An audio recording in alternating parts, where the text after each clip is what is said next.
아직 아이는 없고 시댁에는 시어머니와 시동생 하나가 있어요. 저는 어릴 때부터 사람의 심리에 관심이 많았습니다. 초등학교 6학년 때 서점에서 프로이트의 꿈의 분석을 샀어요.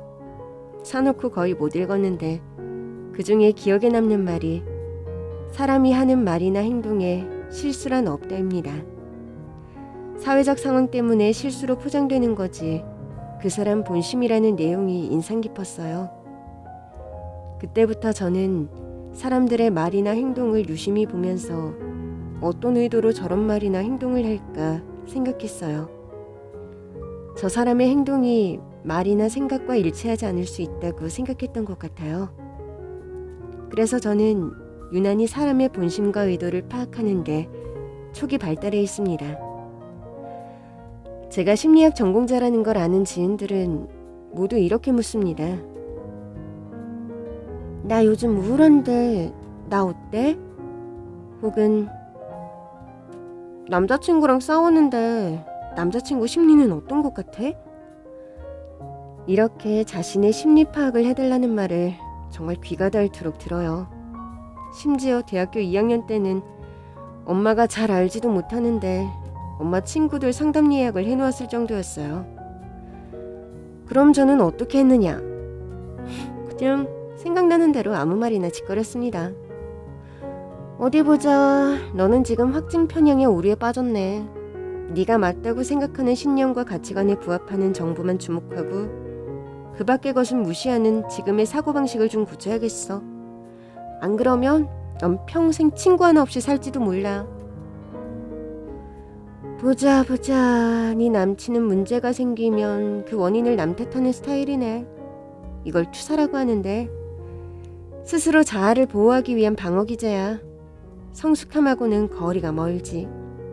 게다가 사실을 자신에게 불리하게 해석하여 남을 부당하게 의심하고 있다면 편집성적 장애가 될 수 있어. 네 남친과 거리를 두는 게 좋겠어. 수업 시간에 들었던 어려운 심리학 용어를 써가면서 대충 때려 맞추는데도 상대방은 제 말이 다 맞다면서 신기해요. 저는 그런 반응이 더 신기합니다. 중도 포기 상태지만 심리학 공부는 제 인생에 꽤 많은 도움이 됐습니다. 남편을 만난 것도 심리학을 공부한 덕분이죠. 남편은 같은 대학교 경제학과 대학원생이었고 남성들을 대상으로 외모가 사회생활에 미치는 영향을 조사하는 실험에 참가자와 연구원으로 처음 만났습니다. 실험에 앞서 몇 가지 질문을 하고 이메일로 답변을 받았는데 딱 보니까 알겠더군요. 모니터를 뚫고 나오는 그의 성품이 굉장히 믿을 만한 사람인 걸 대번에 알았습니다. 사람의 편지나 글을 보면 대충 그 사람의 성격을 파악할 수 있는데 중언부언하지 않고 간결한 글을 보고 이 사람이 확실하고 분명하고 신뢰할 수 있는 사람이라는 걸 알았죠. 거기다 외모까지 출중했어요. 잘생길수록 사회생활에서 차별을 받는다는 실험이었으니 말 다 했죠. 사전 미팅을 하면서 저는 이 사람이라면 평생 함께해도 행복하겠다는 생각이 들었고 곧바로 행동에 들어갔습니다. 참고로 심리학 공부를 한 사람으로서 잘생긴 남자 꼬시는 법을 알려드리자면요. 잘생긴 사람은 늘 주목을 받으며 이성이 보내는 호감에 익숙한 사람들이잖아요. 경쟁자가 이미 많은 상태인 거죠. 이런 화려한 사람들에게 다가가려면 그들의 마음 한구석에 있지만 찾을 수 없었던 이미지로 승부수를 던져야 합니다. 바로 그 사람의 엄마 같은 이미지로 어필하는 거죠. 엄마 외모 말고요. 성격이나 느낌 같은 이미지요. 그건 남자에게 엄마란 존재는 어린 시절부터 가지고 있던 여성의 원형에 가깝기 때문에 그 엄마의 이미지로 남자에게 어필할 경우 작업의 성공 확률이 높아진다는 말씀입니다. 남기태 씨, 마지막 질문입니다. 당신의 어머니는 어떤 분이신가요? 에? 갑자기요? 연구 주제와 상관없어 보이는 질문 같은데. 잘생긴 남자가 예리하기까지 하더군요. 하지만 거기서 포기할 제가 아니었죠. 아니요, 이번 실험에서 가장 중요하고 절대적으로 필요한 킬링 문항이에요. 자, 남기태 씨 어머니가 어떤 분이신지 구체적으로 아주 상세하게 알려주시겠어요? 네, 그렇다면 말씀드릴게요. 저희 어머니는 한없이 부드러운 분이세요. 그러면서도 매사에 적극적이고 밝고 건강하시고요. 어떨 땐 눈물도 많으시지만 어떨 땐 해맑고 귀여운 소녀 같은 면도 있으신데 대체로 지혜롭고 현명하신 것 같아요. 내면은 아주 강인한 스타일? 아무튼 제가 믿고 의지할 수 있는 그런 분이십니다. 세상에나, 어머님이 천의 얼굴을 가지셨나봐요. 한 사람의 인격이 아닌 것 같은데요? 그렇게 되나요? 왠지 무서운데요? 남기태 씨, 어머님한테 잔소리 한번 안 듣고 자라셨죠? 네, 맞아요. 그걸 어떻게 알았어요? 어떻게 알겠냐? 당신같이 잘난 아들에게 잔소리할 일이 뭐가 있겠냐고 굳이 말해주지 않았습니다. 대신 이것으로 질의응답이 다 끝났으니 강의실 책상 정리를 도와달라고 했어요. 이렇게 상대방에게 살짝 번거로운 부탁을 하면 상대방은 인지부조화가 생기고 이 인지부조화를 어떻게든 이해하기 위해서 자기 합리화를 하게 되죠. 설마 내가 이 사람을 좋아해서 돕고 있는 걸까? 하고요. 이렇게 지극히 의도적인 그와의 만남은 순조롭게 진행됐고 저희는 서로를 신뢰하며 사귀는 사이로 발전했습니다. 남편은 저랑 만나면서 자연스럽게 서로에게 스며들었다고 말하는데 그 말을 들을 때마다 저는 속으로 웃습니다. 제가 얼마나 물밑 작업을 했는지 안다면 아마 감동받아 눈물을 흘릴 거예요. 그동안 저는 남편을 향한 셀 수 없는 감탄과 칭찬을 했고요. 하품을 하면 같이 하품을 하고 상대가 턱을 괴면 같이 턱을 괴는 미러링 행동을 따라하면서 친근감을 조성했고요. 삐지기, 연락 안 하기 같은 수동적 공격 따위 절대 안 했고요. 그랬더니 남편이 1년도 안 돼 저에게 청혼을 하더군요. 엄마를 제외하고 나에게 밝게 대해준 사람은 당신이 처음이야. 당신은 툭툭 튀면서도 늘 긍정적이고 밝아서 너무 좋아. 당신이랑 있으면 세상에서 인정받는 느낌이 들어. 나를 존중해주고 나를 높여주는 당신과 남은 인생을 함께하고 싶어. 나랑 결혼해줄래? 저는 당연히 예스, 예스 라고 외쳤죠. 그리고 남편이 말하길 연구 실험할 때 제가 사심으로 마지막 질문을 한 것도 다 알았다고 하더군요. 사심과 흑심으로 가득한 제 표정이 귀여워 보였대나 뭐래나. 아무튼 저희는 결혼까지 일사천리로 진행했습니다. 시어머니는 남편의 말대로 지혜롭고 다정하셨어요. 소녀 같은데 속까지 깊다는 말이 무슨 의미인지 알겠더군요. 시어머니를 처음 뵙고 집에 가서 얼마나 자랑을 했던지. 엄마가 당장 베개 들고 시댁으로 들어가라고 혼쭐을 내셨어요. 그런데 시댁에는 시어머니와 남편이 애틋해하는 아픈 손가락이 하나 있었습니다. 다름 아닌 시동생이 두 사람의 아픈 손가락이에요. 교통사고로 다리를 다쳐서 양 다리를 절단하고 휠체어 신세를 지는 후천적 장애인인데요. 그런데 이 장애가 시동생이 남편을 구하다가 생긴 장애였기 때문에 남편은 시동생에게 마음의 빚이 늘 크게 남아있었어요. 더욱이 사고 당시 시동생의 나이는 겨우 19. 대학교 입학을 앞두고 꿈에 부풀어 있던 시기에 일어난 사고였기에 시동생을 볼 때마다 남편의 마음은 미안하고 애틋하고 죄책감으로 무거울 수밖에 없었습니다. 시어머니도 한 번씩 김인희가 사고만 안 났으면 얼마나 좋았을까 하고 눈물을 훔치시곤 하세요. 그래도 시동생 앞에서는 언제나 밝은 얼굴로 그래도 너는 행복할 수 있어 하면서 힘을 북돋워 주신답니다. 행복한 사람은 있는 것을 사랑하고 불행한 사람은 자기에게 없는 것을 사랑한다고 하잖아요. 시동생은 엄청 강하고 자존감이 높은 사람이었어요. 오지 않는 과거에 사로잡혀 운명을 탓하고 원망하는 사람이 아니었습니다. 휠체어를 타고 자신이 할 수 있는 일을 찾아서 최선을 다했고 마침내 바리스타 자격증을 취득한 시동생은 자기 건물 1층에 카페를 열게 되었어요.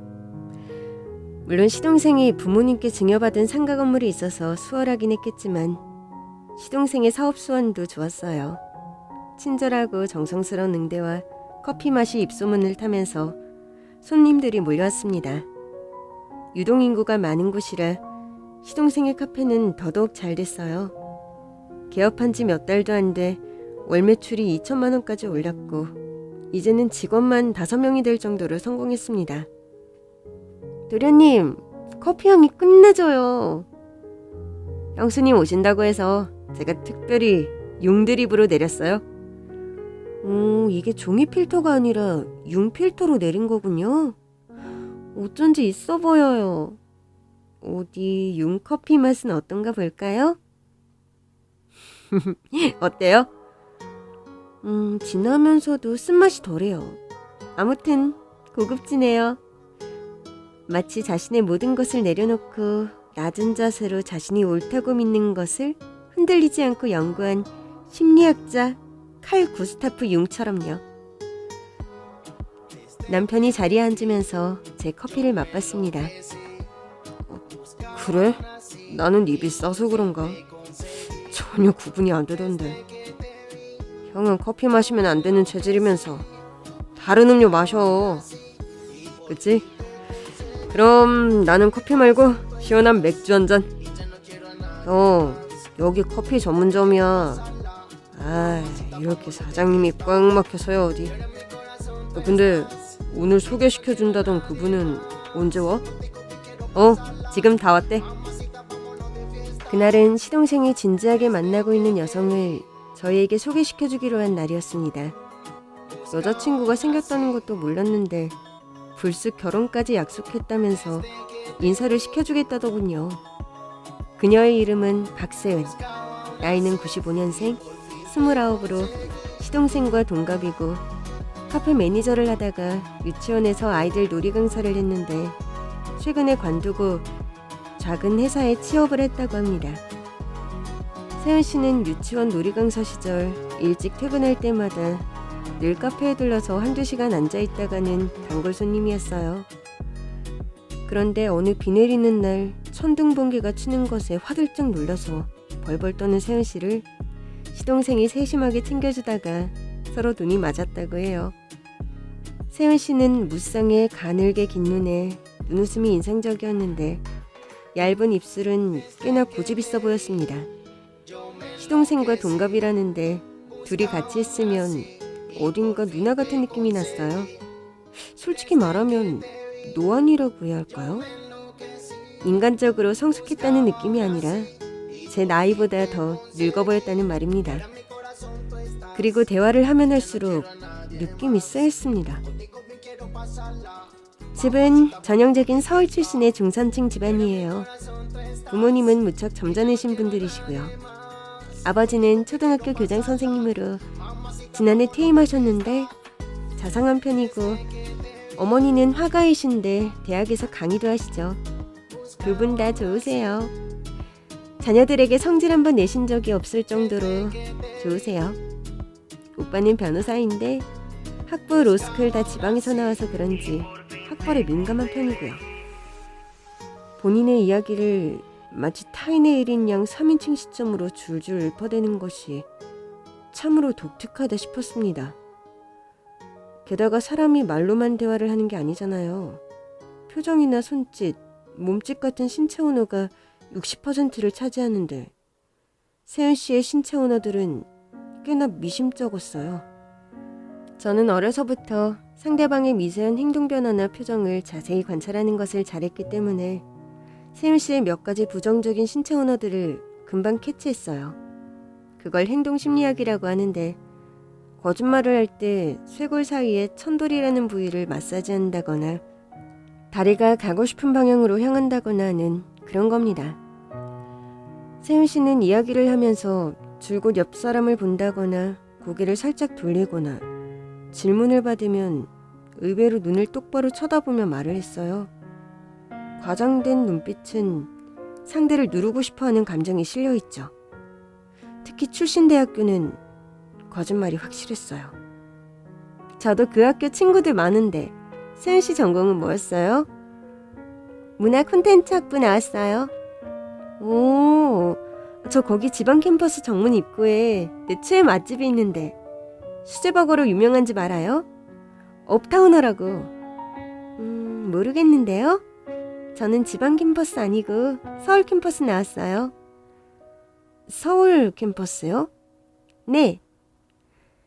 제가 알기로 홍익대학교 문화콘텐츠학부는 서울 캠퍼스에 없고 지방 캠퍼스에만 있는 걸로 알거든요. 그래서 다시 한 번 더 물어봤습니다. 문화콘텐츠학부가 지방 캠퍼스에 있는 걸로 아는데 아니에요? 잘못하신 것 같은데요? 서울 캠퍼스 맞고요. 4년 내내 다녔는데 설마 제가 착각하겠어요? 자기 말이 확실하다고 너무나 태연하고도 당당하게 말하길래 제가 잘못 알았나 했습니다. 아, 저 서울 캠퍼스로 이전했는데 제가 미처 몰랐나 보네요. 이렇게 정보 업데이트가 늦어요. 제가 뭐하네 하니까 남편이 옆에서 끼어들었어요. 나이스한 남편답게 다른 질문으로 대화 주제를 바꾸었습니다. 그런데 세연 씨는 전공하고 다른 일을 많이 하셨네요? 네, 모든 것이 다 경험이니까요. 처음 자리 잡기까지 다른 알바도 많이 했어요. 전 직장에서 제가 22시간씩 일을 했어요. 택시 타고 집에 가서 옷만 갈아입고 씻고 나와서 다시 택시를 타고 알바를 갔어요. 다른 친구들은 8시간 일할 때 저는 3배를 더 많이 일을 하니까 3배 더 빨리 성장할 수 있을 거라는 생각으로 버텼던 것 같아요. 하지만 그게 정상은 아니잖아요. 어느 날 문득 이렇게는 안 되겠다. 나도 저녁 있는 삶을 누리고 싶다. 그래서 지금 다니는 회사로 옮긴 거예요. 연봉은 3천 정도지만 야근이 없고 주말 근무가 없어서 저는 그걸로 만족하고 있어요. 저는 그 여자가 말할 때 눈을 크게 뜨고 주변을 계속 둘러보는 걸 놓치지 않았어요. 이건 거짓말하는 사람들의 공통된 습관이거든요. 자신의 거짓말에 사람들이 어떻게 반응을 보이나 바로바로 확인하고 싶어 하기 때문입니다. 사실을 말하는 사람은 시선의 변화가 거의 없고 눈을 크게 뜨지 않아요. 그런데 눈을 크게 뜬다는 것은 거짓말을 할 때 마음이 위축되기 때문에 상대를 기세로 제압하겠다는 거죠. 말하는 사람의 시선이 갑자기 흔들리거나 동공이 왼쪽으로 향하거나 손발을 떨거나 하는 증세를 보이면 저는 의심을 합니다. 아마도 불화가 아닐까 하고요. 제가 너무 예민하고 민감한 거 아니냐고요? 글쎄요. 남편과 시어머니 또한 예비동사를 보고 썩 내켜하지 않아 하셨어요. 엄마도 봤어? 김리 여친? 뭐 나름 이쁘긴 하더라. 엄마는 어땠어요? 내 생각이 무슨 의미가 있겠니? 김인이가 좋다고 하면 그걸로 된 거지. 왜? 엄마는 별로였던 것 같네? 그런 게 아니고 김인이가 결혼을 너무 서두르는 것 같아서. 김인이 성격에 그럴 애가 아닌데 만난 지 겨우 3달 만에 결혼 약속을 하고 상견례를 하자니 이 무슨 번갯불에 콩 볶아 먹는 시츄에이션이냐. 쌤씨가 너무 좋은가 보지 뭐. 김인이를 돌진남으로 만드는 찐사랑이 나타난 거.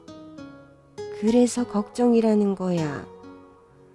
시어머니는 시동생의 결혼을 영 마음에 들어하지 않으셨지만 시동생이 사고를 당하고 처음 만난 여자친구인데다가 시동생이 좋다고 하니까 그냥 넘어가는 분위기였습니다. 그도 그럴 것이 세윤씨가 카페로 들어서면 얼굴 표정부터 상기되고 화내주는 시동생의 얼굴을 보고 있노라면 두 사람의 결혼이 너무 성급한 것 같다는 말을 차마 꺼내지 못했던 겁니다. 우사인 볼트도 울고 갈 빠른 속도로 결혼 이야기가 진행됐고 눈 한 번 끔뻑하고 떠보니 상견례 당일이 되었어요. 고급 한정식집에서 세훈 씨네 부모님을 만나기로 했는데 사돈들은 차가 막힌다면서 30분가량 늦게 도착하셨어요. 변호사라는 세훈 씨의 오빠가 대표로 사과를 하더군요. 아유, 늦어서 죄송합니다. 오늘따라 운전도 못하는 운전기사들이 도로에 다 나왔나 봐요. 바보 같은 교통체증만 아니었으면 일찌감치 도착했을 텐데. 정말 저희 잘못이 아닙니다. 저희는 제 시간에 나왔다는 걸 알아주십시오. 이거 참 미안하게 됐습니다. 아니에요. 오시느라 고생 많으셨습니다. 저희도 방금 왔답니다. 세훈 씨 말로는 부모님이 아주 점잖으시다고 했는데 말 한마디를 하는데도 너무 신중하셨어요. 지나치게 말조심을 하는 탓에 분위기가 어색해졌죠. 대답을 하고 변호사 오빠의 눈치를 살피는 모양이 이 집안의 실세가 누구인지 잘 알 수 있었습니다. 변호사 오빠는 세훈 씨 가족의 대표답게 대화를 주도했는데 사람이 좀 경박해 보였어요. 시어머니도 뭔가 석연찮은 기분이 들었는지 이런 질문까지 하셨어요. 딸들이 보통 아빠를 닮는다던데 딱히 그렇지도 않네요. 이번에도 역시 변호사 오빠가 대답을 했어요. 아유, 저 딸이 보통 아빠를 닮는다고 하죠. 제 동생은 외탁을 했습니다. 돌아가신 외할아버지를 빼다 박았어요. 저와 어머니는 외할머니를 닮았고요. 옛날에 제 친구들이 가족인데도 안 닮았다는 말을 많이 하긴 했는데 아직도 그런가요? 그래도 조금만 대화를 해보면 아시던데요. 성격이나 말투가 붕어빵이라고요. 거짓말쟁이들은 침묵을 싫어해서 필요 이상으로 말을 해서 침묵을 메꾸려 하죠. 필요 이상으로 상대가 물어본 것 이상의 정보를 제공하고 있다면 의심을 해봐야 합니다. 또한 간단한 설명에도 불구하고 지나치게 자세하게 이야기를 하죠. 불필요한 단어, 번잡한 문장 구조, 애매한 표현으로 겉을 부풀리죠. 보잘것없지만 그럴듯한 세부 사항을 사용해요. 뭔가 숨기려는 거예요. 저는 집으로 돌아오자마자 남편에게 심리학적으로 예비동처를 분석한 이야기를 해주었습니다. 여보, 세훈 씨 말이야. 좀 쎄하지 않아? 좀 남다른 구석이 있지.